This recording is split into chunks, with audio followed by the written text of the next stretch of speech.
Hey guys, welcome to this video. I'm here with Melvin Shaw, one of the national champs from New Zealand. Did you want to introduce yourself, Melvin? Yeah, hi, my name is Melvin. I started playing Pokemon TCG probably late 2010. Since then, done a little bit in the community to try and promote the game as much as we can. I guess this match that you're about to watch has come from what's called, I've shortened it to be called the M Cup, but it started up as kind of like a draft tournament, which I did a once-off at the very beginning when I started playing to get more people into the game, and ever since then people kind of stuck a name to it, calling it the Melvin Cup, and it's just grown. Yeah, the name stuck with it. We do it half a year. Oh, sorry, once every half a year, so it's biannual, and every year I tried to put a bit of money back into the community, buy some of the prizes, and Did you create a PokeCollection? do a tournament. Yeah. PokeCollection Cup maybe. Yeah, just a PokeCollection Cup, perhaps. Yep. All right, so we're gonna do something a bit different today. As you said, we're gonna be commentating pretty much overlaying a commentary in this Melvin Cup competition. Who are the contestants? Not contestants. Well, essentially, because we have Battle Roads quite late, so we only just had Battle Roads. This happened just before Battle Roads, and it's pretty much the first competitive tournament the country's had since the start of New Zealand as of September. Okay. So it kind of just defines the metagame. Right. So it's been quite vague. People don't really know what everyone else is playing, apart from just casual games. And this has been the first full-on sort of bigger scale tournament that we've had. And yeah. So who's playing in this video? In this video we've got, I believe on the right we've got Aaron Dennis. Okay. And on the left we have Newsun Zeng. They actually happen to both be Yu-Gi-Oh players, but they also do play Pokemon. And it happens to be a mirror match as well. Alright, cool. So, yeah. Well, apologies to everybody watching at the moment if there's a bit of ambient noise. We're in Starbucks because I needed my little Frappuccino fix. Also, did you want to give us a rundown of your worlds? Sort of, yeah. I just came back from Worlds. It wasn't really competition-wise didn't do too well. I mean, placed 108, I guess. Hey, you went there. Squeezed right on top of right on top of David Cohen, who was last year's world champion. So it wasn't. I mean, I didn't feel too bad. It was my first run at Worlds. Played as best as I could, but just happened to be outplayed and outlucked. Here and there, yeah. You got there. Got there, but the experience itself was amazing. Got to meet the world's best, got to play with the world's best, got to play alongside with them, and yeah, it really was a good learning experience. Awesome. All right. Lots a lot to bring back to New Zealand. Yeah. It's good stuff. All right. Well, hopefully we'll see you at the Worlds next year. Hopefully, yeah. Hopefully I'll be there as well. Hopefully we'll all go there, group trip. Yeah. All right. Let's watch this video, and you can put up with my voice. All right. Let's go. Okay. So about to start the match, and Aaron flops with Emolga start, and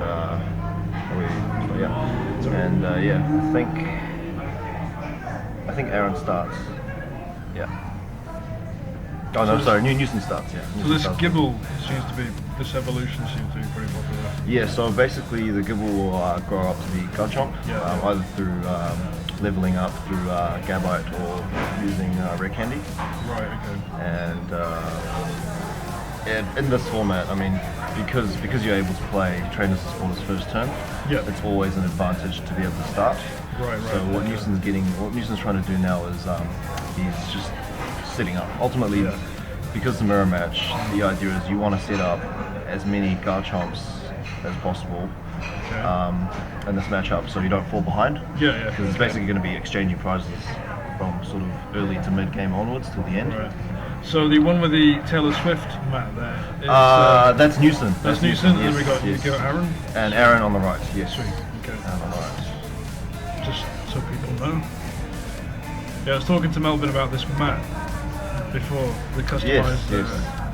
Interesting.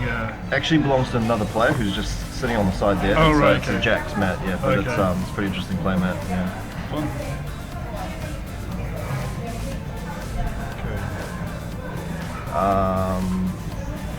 So what Newsun did just then was, we're a little bit delayed. What Newsun did just then was he used Sand Attack against the Emolga to try to delay it from attacking, from using the Cork family.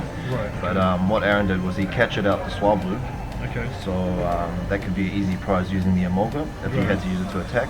But the instead Swablu is something that's people have been asking about, but it wasn't that version, it was the other one. Yeah. People always inquire about the card. Yeah. Ultimately, this card, this one is a slightly better version to play. Because it can. Okay, sorry, not this one. The other one, the other one's better. Yeah, the other one's better because it can put your opponent to sleep. Right. I'm not too sure on Newsun's choice for this particular one in this deck. Yeah, Aaron's just kind of showing the camera that he happens to draw into 3 level balls. Yeah. So, yeah. Awesome. 3 Gibbles in the field. 3 Gibbles on the field. So although he started a turn later than Newsun, I believe his field is slightly better set up. Yeah.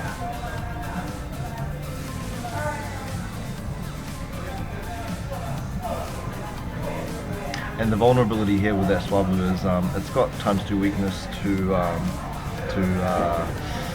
electric. So if Aaron wanted to use his attack and turn, if Aaron wanted to, he can actually knock out that other Swablu and take a cheap prize, basically. Right. Yeah. So is it useful evolving it to Altaria, or is it just best if it's evolved to Altaria, it boosts. It goes from 40 to 70 HP, so it's harder to take out, and at the same time it loses its lightning weakness, which is really only relevant towards Emolga. But oh, that's why the Emolga is there. No, the Emolga is also there because it's a first attack call for family. You can you can grab two basics from your deck and put them on your deck. Cool. Sorry, put them on your bench. So I'm the noob at playing the game. I normally lose. Yeah. So it's good to know. You normally just play pre-release. I just play pre-releases. Arnie is better than I am. Yeah. So I think at this point, what I was there at the time. I think I just told them to make their hand a bit more visible to the camera. Yeah, that's right. So it's easier for the purpose of this later on. Yeah. That's cool. Well, install head cameras in So I think Aaron's just gone ahead and attacked with Core Family to fill that bench space with another Swablu. Now Newsun starts his turn with a random receiver. So he's fishing for a supporter. Yeah. Now these two particular decks, they run quite a high Charon count, purely just to draw through the deck. I believe both decks don't run any EXs, so it's basically the one strategy of this deck really is because you don't run EXs, your opponent needs to knock out 6 Pokemon essentially to take 6 prizes. Right. So in a way, you're making your opponent work for their prizes, as opposed to most of the other major decks. I think Newsun, because they're both Yu-Gi-Oh players, but I think Newsun was slightly less prepared in the sense that he put the deck together slightly last minute. This is at Nationals, or? No, this is just for this cup. This particular cup, yes. The Melvin Cup. Yeah. No, that's cool. I don't even know what to label this video yet, so I'll probably just go Melvin Cup brands and I'll talk to them. So they're both playing the same decks against each other. It's a mirror match, but I believe the lists have slight changes. I believe in the end we found out that Newsun only played one Emolga, which is quite strange because throughout the tournament he's been having quite good luck just even starting with it. It's the one copy out of the 60 card deck. But it didn't happen this time, obviously.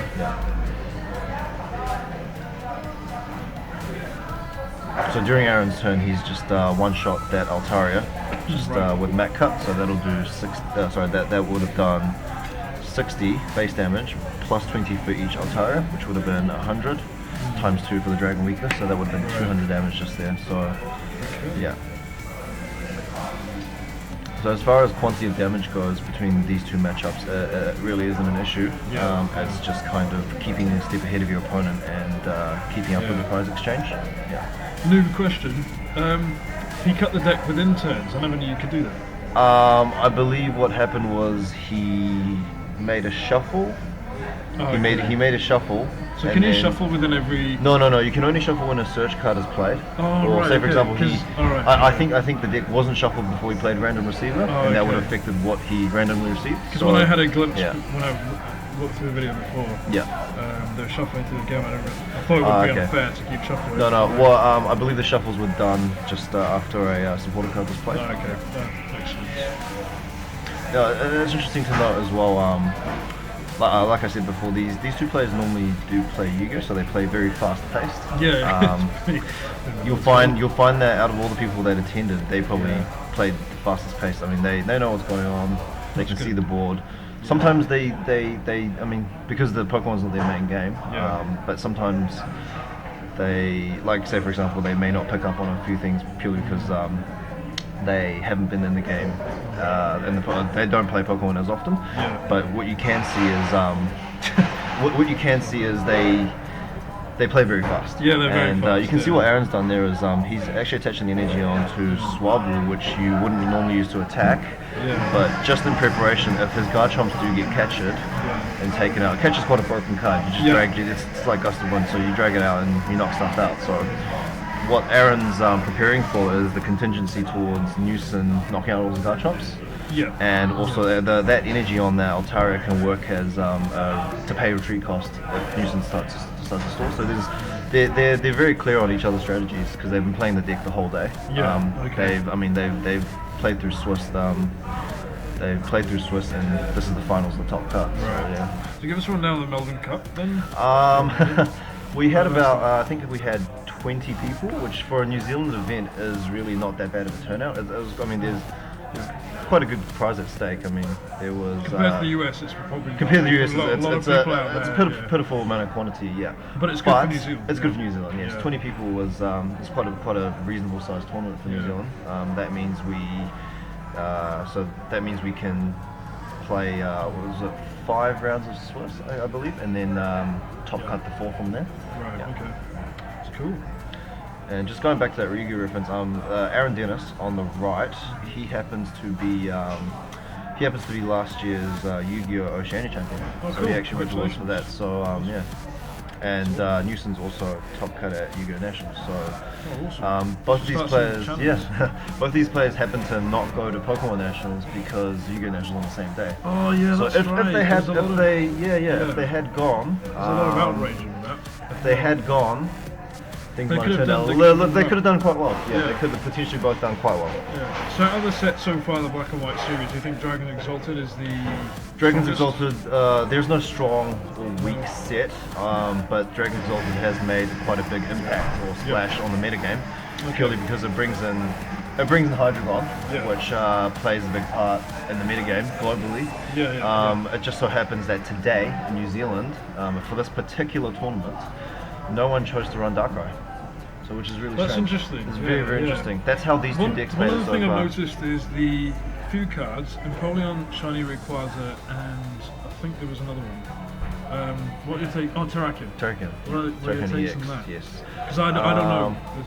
Well, just to keep up with what we see on the screen, I believe Aaron's just realised that Newsun has too much board control, and it is just too hard for him to catch up and make a comeback. So he's just made the decision to scoop the first round and go on to a second round because it is a 60-minute best of 3 match. So that's why they've gone ahead and done that. But while they're shuffling, going back to your earlier question, with Terrakion EX and Empoleon. Empoleon came out in Dark Explorers. It's been around for a little bit longer. It's been around pre-Worlds as well. So that people have made some interesting builds. I keep getting a lot of requests for them. So. Yes. Empoleon's quite a good all-round attacker as well as draw support, but you'll find that Empoleon struggles to do well in bigger tournaments. That lightning weakness hurts, and higher retreat cost. It's an easy target, but people have played it with some success. I know there's a pretty good build with Excelkor, which probably explain in detail later day. But there's Raikou as well, isn't there? There's Raikou, which was Dark Explorers, so it's not something new. But going back to Terrakion EX, there was a bit of a dispute over the ruling, over the use of that card. Just the amount of energies, the Terrakion. But that's been cleared up now, and you'll see it being played a bit more. A lot of people are after that card. It's a reprint of the one in Melbourne Victories, right? It's not a reprint. It's not a completely different card. The so which one's the better one? It's completely circumstantial. I personally, I have a build of that myself. I personally run a combination of both. Oh, good. Cool. But it's quite a quite a threatening tech in some decks. Most people prefer to use the Noble Victories standard, the regular one, purely because it doesn't give up 2 prizes and they retaliate. You return knockout for 90 damage or plus. And it's cheap. That's a very, very, very useful tech. It's cool. So at the start of the second game, what Newson's done, he's captured out the Swablu because it's 40 HP vulnerable. Obviously it's easier to knock out than the Gavites. At this point, Newsun doesn't have a lot of options. He's got a smaller board. Because another strategy to Aaron scooping the first round was if he essentially it means he loses the first round. But that also means he gets to choose who starts the second round. And obviously you'd always choose for yourself to start because that just gives you the absolute advantage. So Aaron's got a much stronger board right now. Yes. So you get ahead by essentially setting up more Garchomps.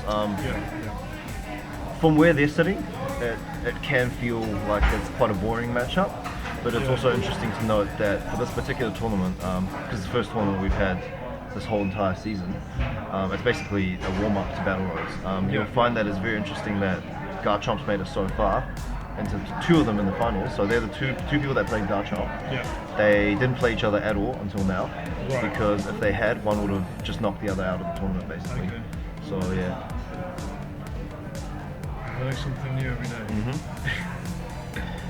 But it's also an interesting trend that no one decided to play Darkrai today because Darkrai would have any Darkrai. Mewtwo's disappeared off the radar. No, it hasn't. Mewtwo is still a strong play.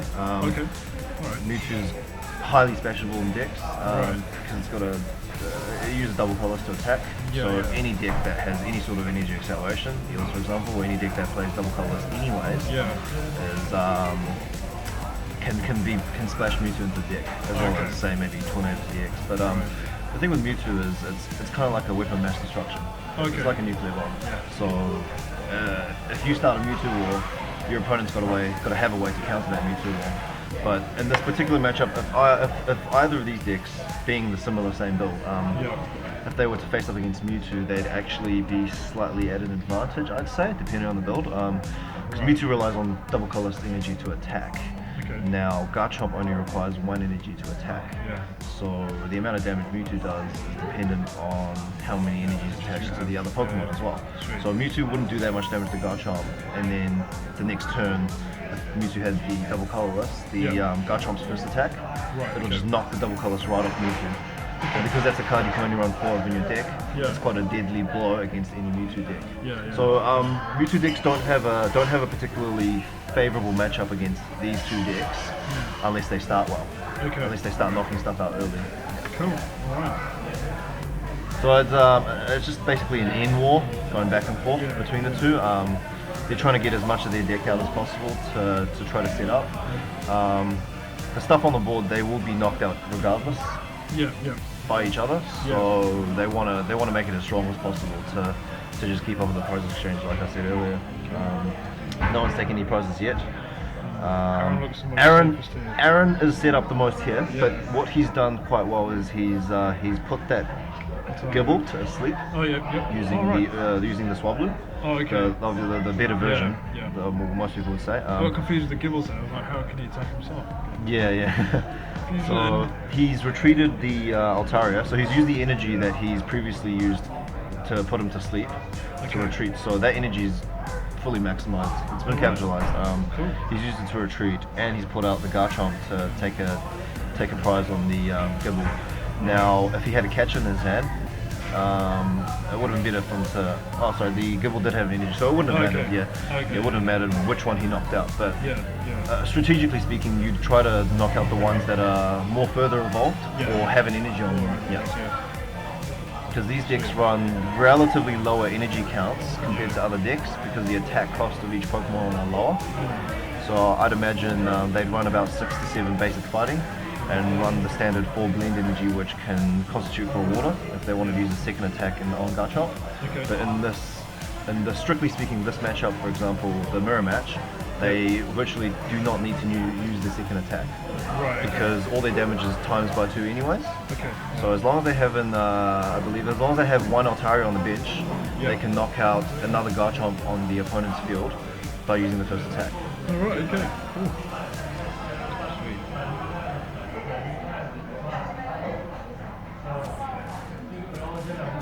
So Newson's just evaluating Aaron's discard pile. Now in Pokemon TCG, anything that's in your opponent's discard pile is public knowledge. Yes. So is the quantity of cards in your opponent's hand.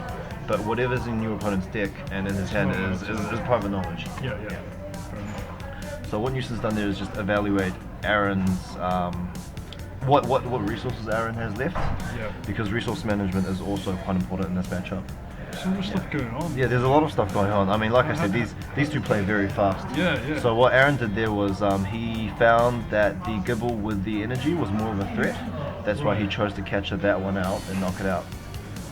So so one person's just. So what we see there is, I believe, Newsun scooping to that one. Oh, so okay. they like to play quite efficiently. I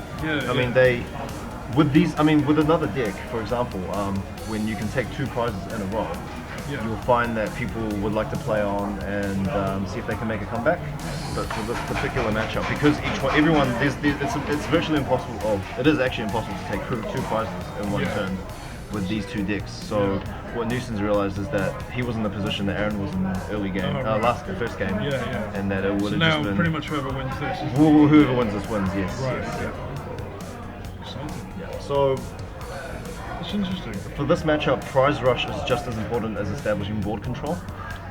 In other decks, I'd say I'd go for probably board control over, because if you have board control, it's easier to set up, even if you're falling behind, to catch up. Right. But once again, everything like that is very circumstantial in Pokemon.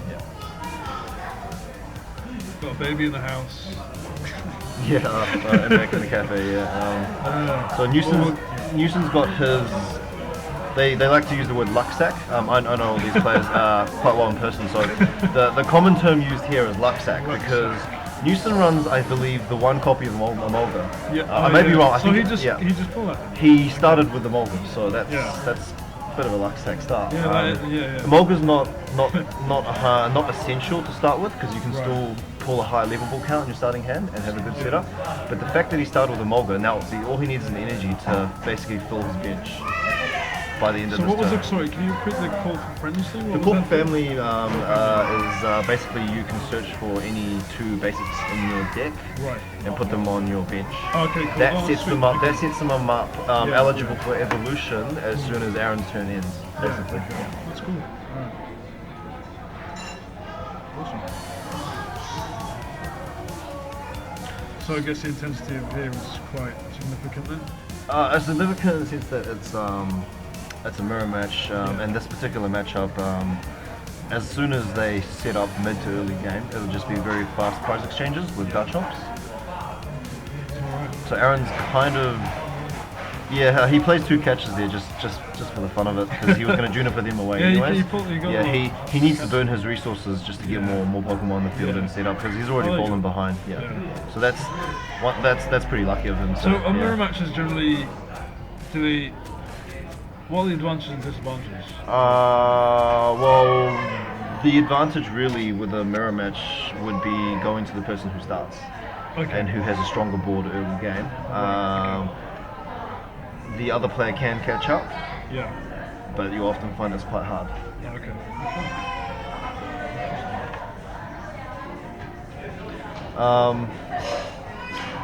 What you might see, you might find, because they've been scooping to each other.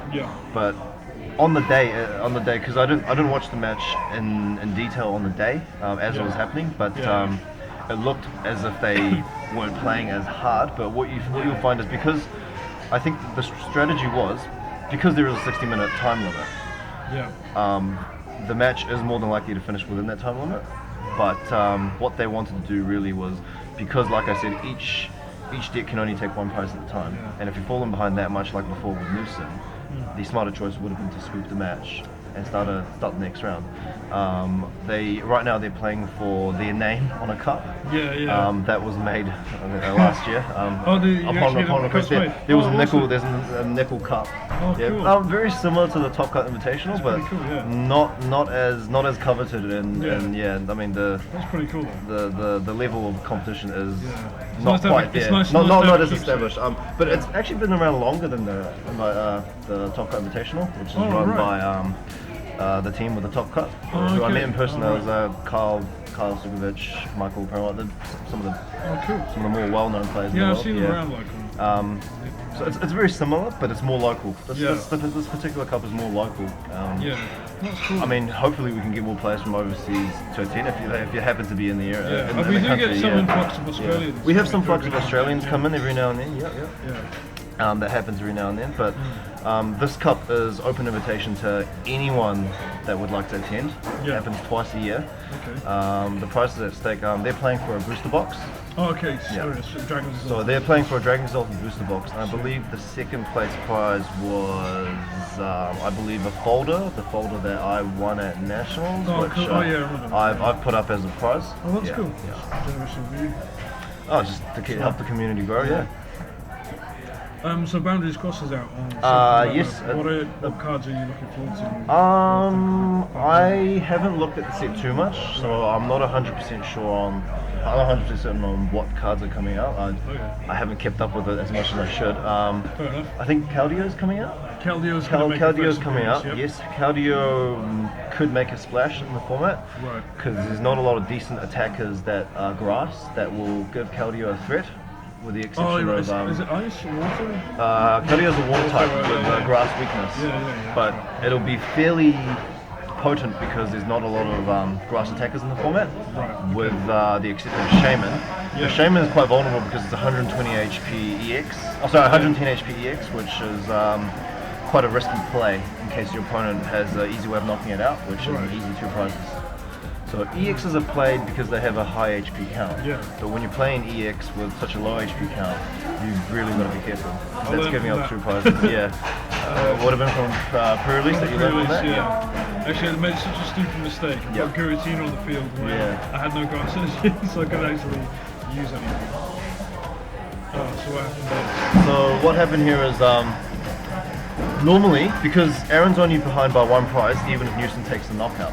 But what's happened here is because Aaron's whole board consisted of, I think, 2 Garchomps, and the rest were Altarias. And he didn't have any energy on the Altaria on the board.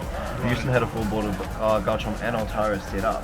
So they just kind of realized to save time from then on, what Newsun would have been able to do was just plow through Aaron's board.